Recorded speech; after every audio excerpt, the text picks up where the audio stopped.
Good morning students. How are you all? Today we are going to start new chapter number 14, When the Earth Shook. In this chapter children, we are going to discuss about natural calamities called earthquake. Right children? So let's start with our chapter. A bad dream यानी एक बुरा सपना. हमें बहुत सारे सपने आते हैं बच्चों. कभी वो अच्छा भी होता है और कभी वो बुरा भी होता है, राइट? तो ये चैप्टर में हम अर्थक्वेक के बारे में पढ़ेंगे. कुछ विलेजेस में जब अर्थक्वेक आता है तब कितनी परेशानियां पीपल को हैंड ओवर करनी होती है, यानी कौन सी परेशानियों से उन्हें टैकल करना होता है, कैसे करना होता है, right? So all this we are going to discuss in this chapter. Help help save me. Oh There was screaming and shouting everyone. यानी वहाँ के लोग हेल्प के लिए चिल्ला रहे थे, right? The ground was shaking and people were running all around. जब ऐसी कुछ सिचुएशन होती है, कुछ टूट रहा है या तो फिर कुछ जगह पे आग लग जाती है, ऐसे कुछ होता है, तब पब्लिक क्या करती है? यहाँ से वहाँ भागती है. Screaming loudly I got up. यानी ये जो पर्सन हमें इंफॉर्मेशन दे रहे हैं वो पर्सन सो रहे थे और उन्होंने नींद में ये सारी आवाज़ सुनी. On hearing me my mother also woke up. She came running and held me tight. It was the same bad dream. It has been more than 6 years now since the earthquake, but in my sleep I still feel the earth shaking and trembling. अब जब हमारे साथ कुछ बुरा होता है बच्चों, तब वो हमें बहुत अच्छे से याद रह जाता है और जब कभी हम गहरी नींद में होते हैं तो हमें वापस वो चीज़ें याद आती हैं और वापस हमें डर लगने लगता है. तो ऐसे ही हुआ था कि कुछ सालों 6 सालों के पहले ये विलेज में अर्थक्वेक आया था और वो अर्थक्वेक लोगों ने बहुत अच्छी तरह से महसूस भी किया था और देखा भी था. तो उस डर से अभी भी उनके ड्रीम्स में अर्थक्वेक के ड्रीम्स आते हैं और वो सोच के ही पीपल डर जाते थे, right? I am Jashma. I live in the Kutch area of Gujarat. I was 11 years old when there was an earthquake. अब ये जो स्टोरी हमें बता रहे हैं वो एक पर्सन है, उनका नाम था जश्मा और वो कच्छ में रहते थे, गुजरात में, जहाँ कुछ सालों पहले अर्थक्वेक आया था. और जब अर्थक्वेक आया था तब जस्मा की एज सिर्फ 11 साल की थी, right children? It was 26 January 2001. Everyone from the village, children and old people had gathered in the ground of the school.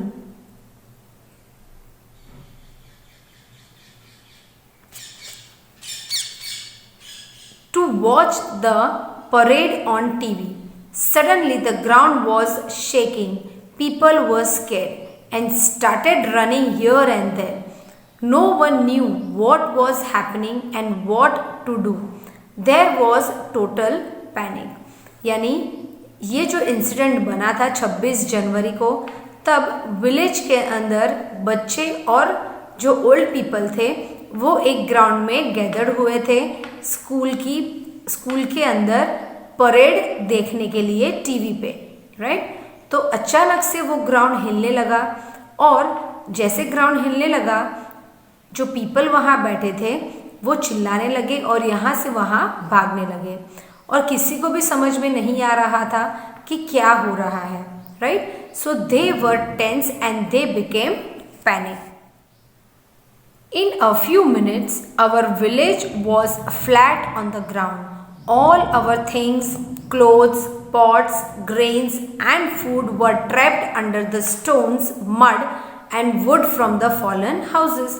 अब जब सब लोग बैठे थे तो वहाँ पे जो शिवरिंग होके सबके हाउसेस गिरने लगे और जैसे हाउसेस गिरे तो उनका जो सामान था, जैसे कि कपड़े थे, उनके मटके थे, ग्रेन्स थे, फूड थे, वो सब मिट्टी के अंदर दब गए थे, स्टोन्स के अंदर दब गए थे, क्योंकि जो भी हाउसेस गिरे वो हाउसेस के नीचे उनके सब जो डेली थिंग्स थे वो भी उसके अंदर दब गए. At that time, everyone thought of two things: to save the people who were trapped and to treat the injured. तब लोगों को अपने सामान का कुछ भी ख्याल नहीं था, लेकिन वो लोग सब ह्यूमन बीइंग्स को बचाने के पीछे भाग गए। कुछ स्टोन्स के नीचे दबे हुए थे और कुछ इंजूरियस हो गए थे, तो वो लोग उन्हें निकाल कर हॉस्पिटल की तरफ लेके जा रहे थे। The village hospital was also damaged. Many people were seriously injured. My leg also got fractured. The doctor treated people with the help of the villagers. अब जो विलेज का हॉस्पिटल था वो भी इसके अंदर ट्रैप हो गया था, तो उन्हें बहुत दूर लेके जाया गया था और उनकी ट्रीटमेंट की जा रही थी। और जो चश्मा थे उनके भी पैर में फ्रैक्चर आ गया था। 6 people of our village died. अब ये स्टोन्स और मिट्टी के नीचे कुछ 6 लोग उसके नीचे मर भी गए। My grand father was also buried under the house, यानी ये जो चश्मा था उसके जो ग्रैंड फादर यानी उनके जो नाना थे वो भी इसके अंदर बरिड हो गए थे। My mother swept all the time.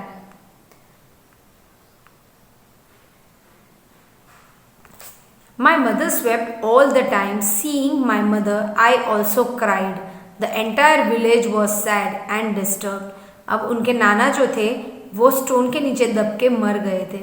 So because of that, his mother was sad and Chashma also felt like crying. House of Mota Bapu, who is the sarpanch of our village, was not much damaged. यानी ये जो village के सरपंच थे उन्हें वो लोग क्या बोलते थे? मोटा बापू, राइट? और उनका जो घर था वो इतना डैमेज नहीं हुआ था। And he was sarpanch of the village. He gave rice and wheat to everyone from his godown. अब सरपंच के गोडाउन में जितना भी अनाज था उन्होंने अपने विलेज पीपल को देने के लिए बुलाया। For many days, the village women cooked food together at Mota Bapu's house and feed everyone. अब अनाज तो देंगे लेकिन उनके पास बनाने के लिए कुछ नहीं होगा, तो वो कैसे बनाएंगे? तो जो मोटा बापू थे, जो वहाँ के सरपंच थे, उनके घर में ही सब लेडीज इकट्ठा होकर खाना बना रहे थे और सबको खिला रहे थे। Imagine being without a house in the cold winter, far and the cold kept us awake in the night. अब घर तो था ही नहीं उनके पास, तो वो खुले एनवायरनमेंट में रह रहे थे, राइट? और ठंड भी बहुत ज़्यादा थी। पूरी रात उन्होंने जाग के निकाली थी। They were awake whole night. All the time we were worried that there may be another earthquake. अब एक बार आपने अर्थक्वेक देख लिया तो हमें हमेशा ऐसा ही फील होता है कि अर्थक्वेक और वापस आएगा और हमें नुकसान पहुंचाएगा। Right, children? So Jashma was also worried about the earthquake. Right, children? I hope till now you understood. In next sessions, we will continue with further topics. Thank you and have a nice day, children.